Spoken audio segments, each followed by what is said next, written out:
Bueno, continuamos entonces con esta segunda hora de clase, que es la quinta de esta materia. Y seguimos desarrollándonos en el tópico sobre tener un corazón preparado para recibir dinero de parte de Dios, porque para recibir dinero de parte del mundo o del diablo no se necesita tener un corazón preparado. Hay que tenerlo echado a perder para seguir echado a perder y echar a perder a todos los que consigamos. Ahora, eso le interesa al diablo y al mundo que lo maneja. Sin embargo, en Dios no es así. Tú invertirás cuando tienes un corazón preparado para recibir dinero de parte de Dios, tú invertirás el dinero donde tenga el corazón. Esto es algo natural. Usted ve que cuando una persona se compra, no sé, un carro, una moto, algo, o está enamorado de alguien, todo lo que compra, todo el dinero que tiene es para invertir en ese algo o en ese alguien. Eso muestra a dónde está el corazón de las personas. En esto es corroborado en una escala o escena que Jesús tuvo con un joven rico. Lucas, el evangelista y médico amado, declara el caso que Jesús tuvo con este joven. Si analizamos el sentido de lo sucedido, podemos entender que el motivo y propósito que Jesús no era que el joven se quedara sin dinero, sino que tuviera un encuentro consigo mismo y conociera así el orden de prioridades, ya que para él estaba primero su dinero que los pobres. Detallemos el pasaje. Un hombre principal le preguntó diciendo: Maestro bueno, ¿qué haré para heredar la vida eterna? Jesús le dijo: ¿por qué me llamas bueno? Ok, el término bueno acá que este hombre usó es maestro impecable.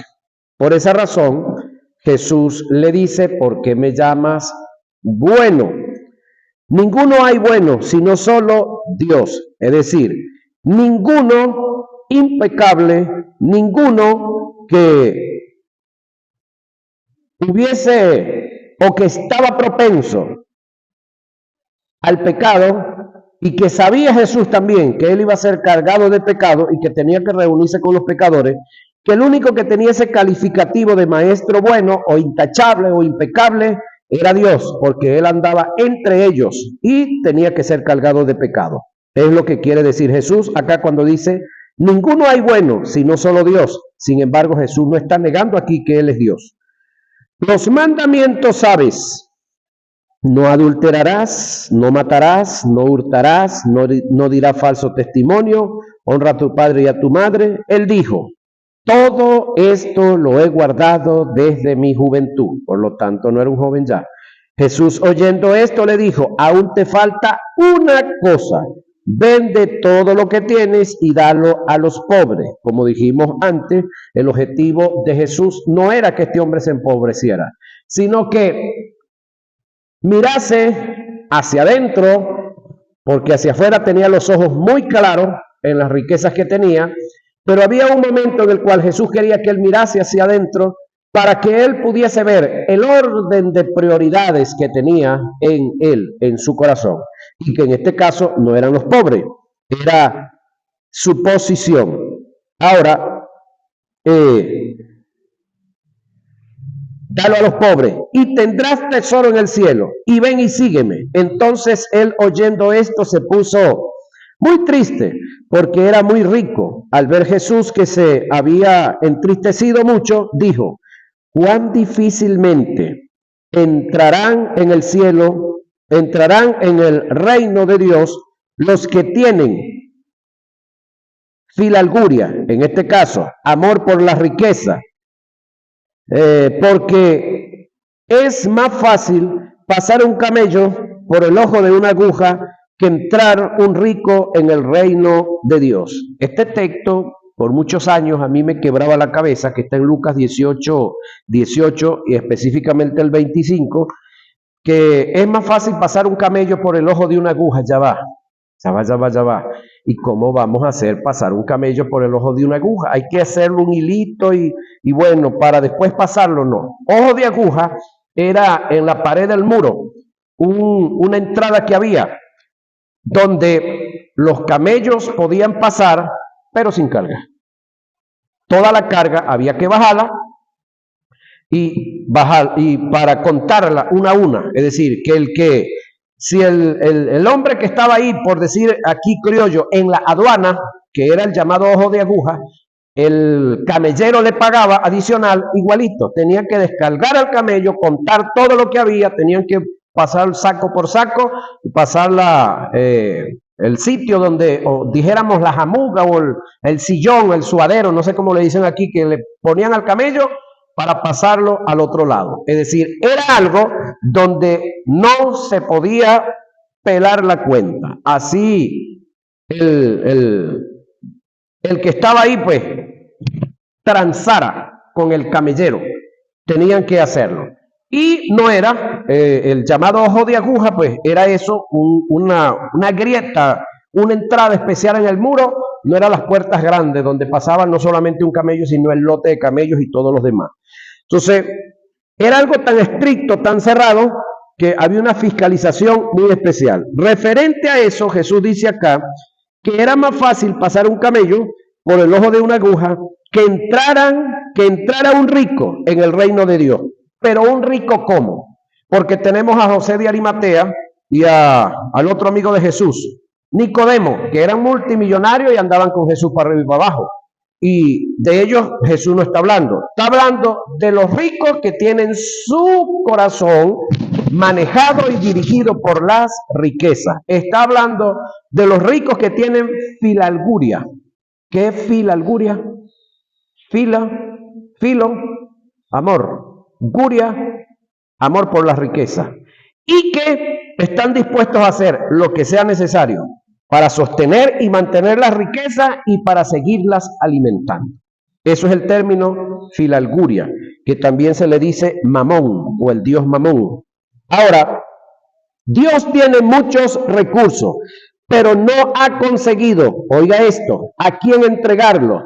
Según la palabra, Dios anhela, oiga, conseguir en quién depositar sus recursos. El texto dice: los ojos de Jehová contemplan toda la tierra, buscando hombres, oiga, y mujeres también, que tengan motivos correctos en su corazón para depositar en ellos todo su poder. ¿Dónde está eso? Segunda de Crónicas 16:9. Reitero, los ojos de Jehová contemplan toda la tierra, buscando hombres y mujeres que tengan motivos correctos en sus corazones para depositar en ellos todas sus riquezas.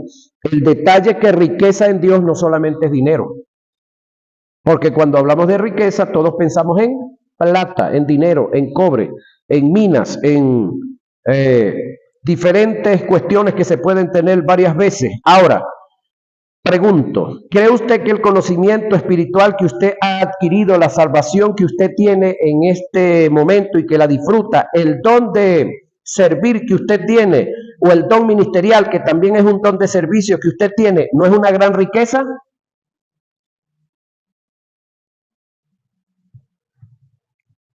La oportunidad de servirle a Dios que usted está disfrutando, que usted está desarrollando, pregunto, ¿no es una gran riqueza? Hay un dicho que cargan algunos, como decían los viejos de antes, faramayeros por ahí. Hermano, lo mejor está por venir. Hermano, ya yo no caigo en ese jueguito de palabras, porque lo mejor que a Octaviano Torres le pudo pasar, le pasó el 18 de agosto del año 86, por allá en un monte arriba donde estaba viviendo, donde no había ni hay carretera ni hay luz eléctrica. En ese lugar, Octaviano Torres un día le entregó el corazón a Jesús, nació de nuevo, fue transformado, recibió la vida eterna. Entonces, para Octaviano Torres, lo mejor ya pasó. Lo que venga son añadiduras, pero no es mejor que lo que ya recibí, porque no hay nada para mí más importante que la salvación que tengo. Entonces no caigo en ese jueguito de muchos que andan por ahí animando a los demás. Hermano, usted ha recibido cosas buenas, pero lo mejor está por venir. Ya va. Si a espiritualidad vamos, lo mejor ya vino. La consumación de esa salvación es buena, sí es buena. Esa de que va a llegar, va a llegar. Pero lo mejor creo que es el día que yo recibí de Dios la salvación que tengo, que no hay dinero, no hay fortuna, no hay mina, no hay riqueza que yo pueda haber dado por adquirir esa salvación que tengo. Por lo tanto, yo, Octaviano Torres, no caigo en el jueguito de estos individuos que andan animándole los corazones a los que no le dan el valor al evangelio como debieran de darse. Ahora, debo entender que todo lo que vayamos a recibir en capacidad, desde el punto de vista cuantitativo de parte de Dios, está en proporción directa de la capacidad desde el punto de vista cualitativo que tengamos para recibir. A continuación, presentaré unos textos que corroboran lo antes dicho. A uno dio 5 talentos, y a otro 2, y a otro 1, y a cada uno conforme a su capacidad. Mateo 25, 15. Observe que el texto dice que se dio de acuerdo con la capacidad que tenían. Los que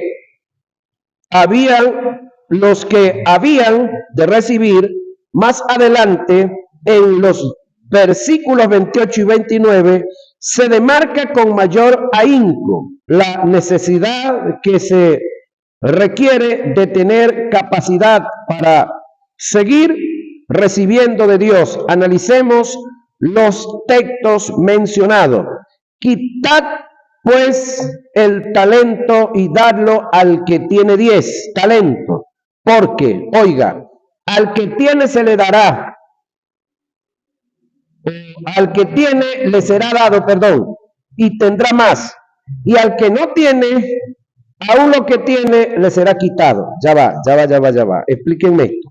Eso está en Mateo 25, 28 y 29. Ya va. Al que no tiene, aún lo que tiene le será quitado, pero si no tiene, ¿qué le van a quitar? ¿Qué fue lo que les dieron? A uno 5, a uno 3 y a uno 2. ¿No es así? 1. Ok. Pero a ese que no tiene ¿qué? Ganancia. A ese que no trabajó, a ese que solamente tiene lo que se le dio, que fue y lo enterró, que lo escondió, que no fue diligente. Entonces, a ese que no tiene ganancia, quítale el talento que se le dio y se lo vamos a dar al que se le dio 5, que ahora tiene 10, porque el que tiene le será dado más, porque fue diligente, porque trabajó, porque hizo, y al que no tiene, aún lo que tiene, que es la inversión que se hizo sobre él, le será quitado, entonces quedará pelando. ¿Por qué? Por negligente. Si analizamos el pasaje, nos podemos dar cuenta que lo que se le va a quitar al que no tiene es lo que tiene en este caso el capital que indica la inversión, y lo que no tiene es ganancia, que demuestra su incapacidad. El capital que se le quitó al que no tuvo ganancias, se lo dan al que sí obtuvo y demostró su capacidad para producir, para aumentar el capital, para que obtuviera más ganancia. Esto indica que Dios siempre que va a invertir sus recursos en el reino, lo va a hacer para ganar, no para perder. Jamás Él le entregará sus bienes a quien no tenga capacidad para recibir. Pasemos a dar otro ejemplo para mayor comprensión. Y nadie echa vino nuevo en odres viejos. De otra manera, el vino nuevo rompe los odres y el vino se derrama y los odres se pierden. Marcos 2:22. La razón es que el odre viejo no tiene capacidad para mantener el vino nuevo, porque la la fermentación del vino hace que el odre se rompa. Jesús es claro en el asunto. Él dice que por causa de la incapacidad del odre para mantener el vino, hay pérdidas tanto en el vino como en el odre.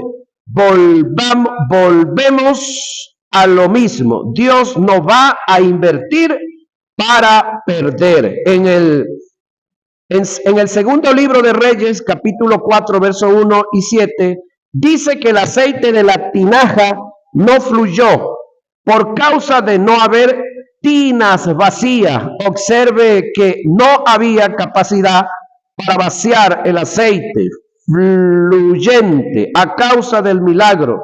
La fluidez del aceite dependía de la capacidad. El apóstol Pablo es muy claro en cuanto al asunto de la capacidad y lo estableció como principio.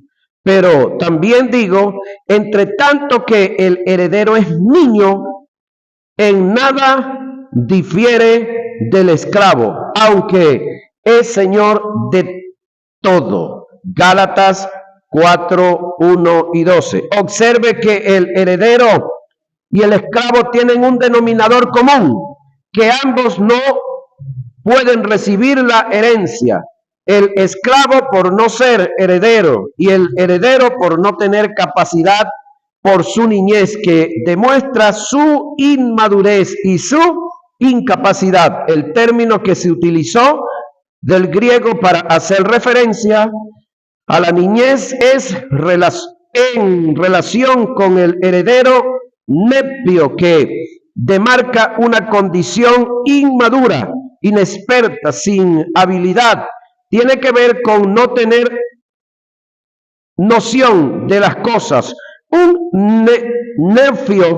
neófito incapaz, jamás Dios confiará su recurso, y alguien con estas características, él sabe que es perderlo todo. En Mateo se nos da una enseñanza que poco la han captado y que tiene que ver con el motivo correcto o incorrecto del corazón en el área financiera. Vamos a revisarla. En Mateo 6, 19 y 21, Jesús dice: no os hagáis tesoro en la tierra, donde la polilla y el orín corrompen, y donde ladrones minan y hurtan. Haceos tesoro en el cielo, donde ni la polilla ni el orín corrompen, y donde ladrones no minan ni hurtan, porque donde está vuestro corazón, allí estará también porque donde esté vuestro tesoro, allí también estará vuestro corazón. Luego, en el mismo capítulo, verso 24, Jesús complementa el pensamiento diciendo: ninguno puede servir a dos señores, porque o aborrecerá a uno y amará al otro, o estimará al uno y menospreciará al otro. No podéis servir a Dios y a las riquezas. Pero en medio de estos dos pensamientos, Jesús expone lo que los teólogos han denominado la lámpara del cuerpo, tema que sin lugar a duda tiene que ver con finanzas y el motivo del corazón. El texto dice: la lámpara del cuerpo es el ojo. Si tu ojo es bueno, si tu mirada es sincera, si miras en la forma correcta, estás sano en cuanto al motivo. Todo tu cuerpo está lleno de luz. Pero si tu ojo es maligno, si tu mirada no es sincera, estás mal en cuanto al motivo. Todo tu cuerpo está en tiniebla. Tienes que arrepentirte. Mateo 6, 22 y 23. Si analizamos en forma correcta usando los medios de interpretación que nos presentan la hermenéutica, tomando en cuenta la hilación del pensamiento y el texto con su contexto, podemos notar que el tema que Jesús viene tratando en el verso 22 y el 23, titulado La lámpara del cuerpo, hace referencia al motivo correcto del corazón en el área financiera. De no ser así, quebrantaríamos los principios de la hermenéutica como medio de interpretación, descontextualizando el texto presente del texto que le antecede y del texto subsiguiente. Es imposible que Jesús esté tratando en los versos del 19 al 21 un tema financiero como también lo hace en el verso 24, y que en el desarrollo de los versos 22 y 23 que están en el centro del pensamiento, no esté haciendo referencia a las riquezas. En el primer pensamiento que Jesús presenta, en los versos 19 al 21, trata el caso de no hacer tesoro en el cielo, acto que tiene que ver con finanzas relacionado al motivo del corazón. En el segundo pensamiento registrado en el verso 24, Jesús trata el caso de no poder servir a dos señores, acto que está relacionado con el motivo del corazón en el área financiera. Es lógico entender por la hilación del pensamiento y el principio de contextualización que en los versos 22 al 23, que está en el centro del demás pensamiento, Jesús esté haciendo referencia al motivo del corazón en el área financiera. Cuando expresa el caso de la lámpara del cuerpo, tomando en cuenta esta verdad que Jesús presenta, debemos cuidarnos de que el motivo del corazón sea el correcto en el área financiera. Nota, el indicativo que me muestra a mí que estás preparado para recibir de parte de Dios riquezas por tener motivos correctos en el corazón, es cuando eres fácil para dar, cuando te desprendes de lo material para alcanzar lo espiritual, cuando para ti vale más lo de Dios, todo lo relacionado a Él, que tu dinero y tus bienes, según las escrituras.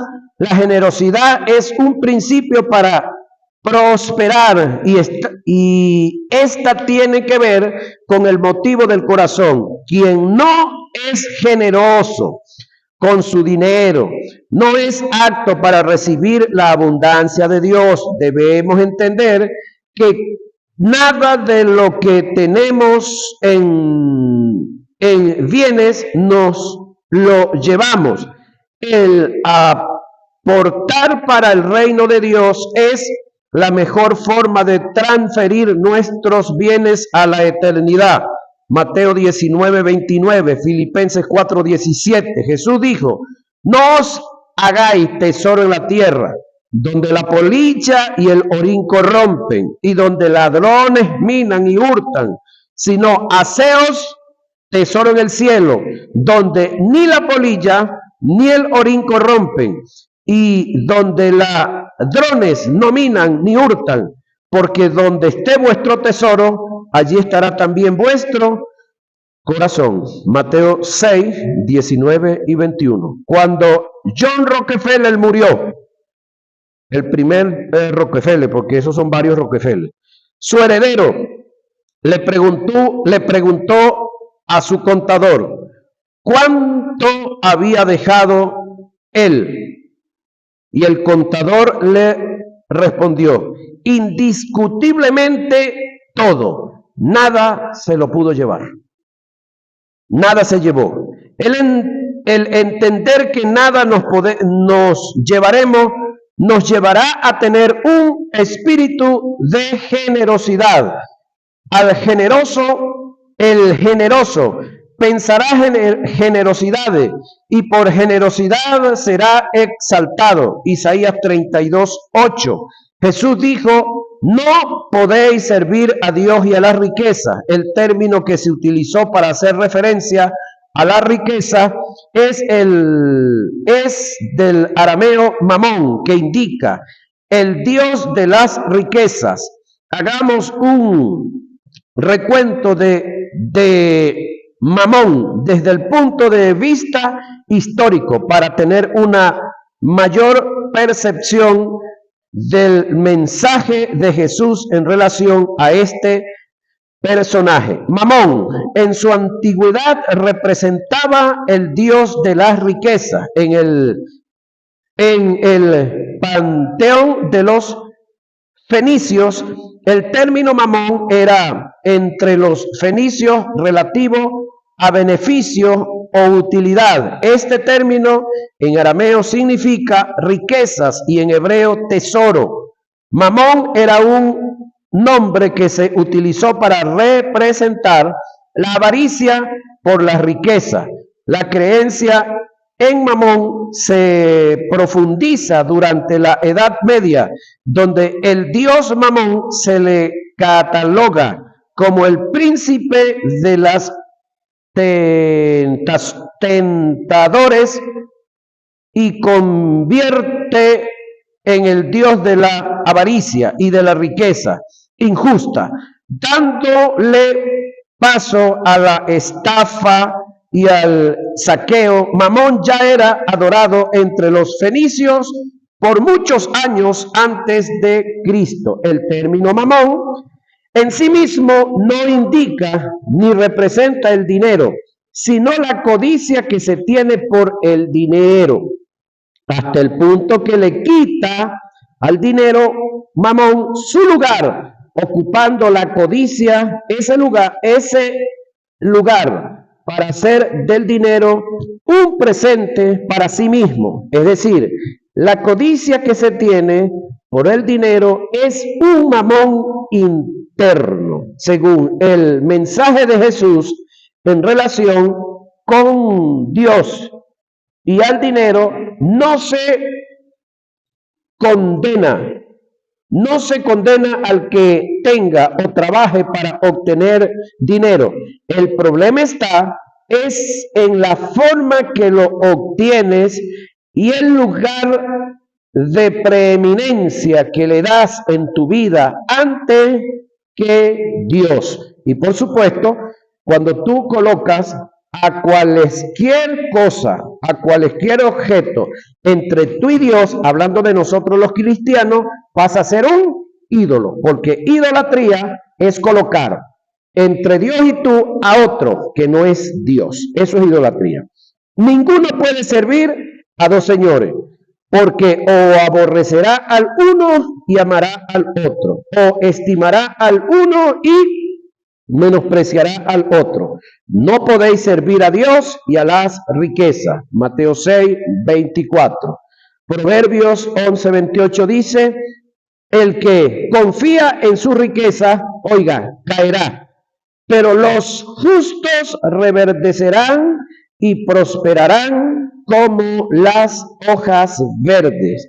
Hay dos áreas en las que el hombre debe aprender a ser fiel a Dios. Oiga, la adversidad y la prosperidad. Son dos áreas en las cuales nosotros hemos pasado o vamos a estar. Y tenemos que aprender a adorar a Dios en la adversidad, al igual que en la prosperidad. El rey sabio Salomón registra lo expuesto por Asur, hijo de Jaquín, cuando dijo: no me des pobreza ni riqueza, manténme de pan necesario, no sea que me sacie y te niegue, o diga quién es Jehová, y que siendo pobre hurte y blasfeme el nombre de mi Dios. Esto está en Proverbios 30, 8 y 9. No se le olvide que esto no es de Salomón. Salomón lo publicó, era de otro. Sin embargo, esto está, aunque fue inspirado por lo que dijo el hombre, Salomón lo publica en el libro, fue inspirado por el Espíritu Santo. Esto está en la dispensación de la ley, está bajo el sacerdocio de Aarón y no está bien. Reitero, esto no está bien. Vamos a ver a Pablo. La adversidad, si no la dominamos, puede llevarnos a renegar de Dios. La prosperidad, si no la dominamos, puede llevarnos a olvidarnos de Dios. Estas son dos áreas en las que el hombre puede llegar a ser vulnerable en medio de la tentación, cuando no tienes nada y cuando lo tienes todo. Una lo puede llevar a renegar de Dios y la otra lo puede llevar a olvidarse de Dios. El dinero no cambia a nadie, es un elemento entre otros que descubre el carácter y lo que hay en el corazón de la gente. Para dar fuerza al tópico acerca del motivo correcto, voy a presentar 4 grandes virtudes en las que se movió el patriarca Job, el cual lo llevaron a ser muy próspero ante los ojos de Dios. Leamos primero el pasaje que muestra su riqueza y luego analizaremos las virtudes en las que se movió y se mantuvo para obtener todos estos bienes. Y poseía una hacienda de 7,000 ovejas y 3,000 camellos, 500 yuntas de bueyes y 500 asnas. Además, una servidumbre muy numerosa. Este hombre era el más rico entre todos los orientales en su tiempo. Entonces el Señor le dijo, hablando con Satanás: ¿te has fijado en mi siervo Job? No hay nadie como él sobre la tierra. Es un hombre justo y recto, temeroso de Dios y apartado del mal. Eso está en Job 1:8. Analicemos estas virtudes. Justo, relativo a sus obras, su manera de conducirse en la vida, esto es, obras de justicia. Recto, relativo al motivo del corazón, a los móviles que lo llevaban a hacer las cosas. Temeroso de Dios, relativo a su devoción, adoración, a una entrega. Apartado del mal, relativo a una determinación, una decisión. Tiene que ver con el dominio propio. Para complementar este tópico en relación con el amor al dinero, dejo un pensamiento plasmado por el escritor Tom Eisenman en su libro titulado Tentación que enfrentan los hombres. El mundo se ha encargado de abrir campañas en pro a educar a la población mundial, a controlar la glotonería, para evitar la obesidad y tratar así de disminuir las enfermedades procedentes de este mal. Por igual, te hacen campañas educativas en contra del alcoholismo, instando a la gente en ser moderados en el consumo excesivo del alcohol y evitar así tantas consecuencias trágicas producto de este flagelo. Pero no hay campañas en los medios de comunicación social, oiga, para ayudarnos a controlar el materialismo compulsivo y controlar la ambición por el dinero. Si esto se diera, tendría los medios que atacar nuestro estilo de vida, aceptado aceptando nuestras necesidades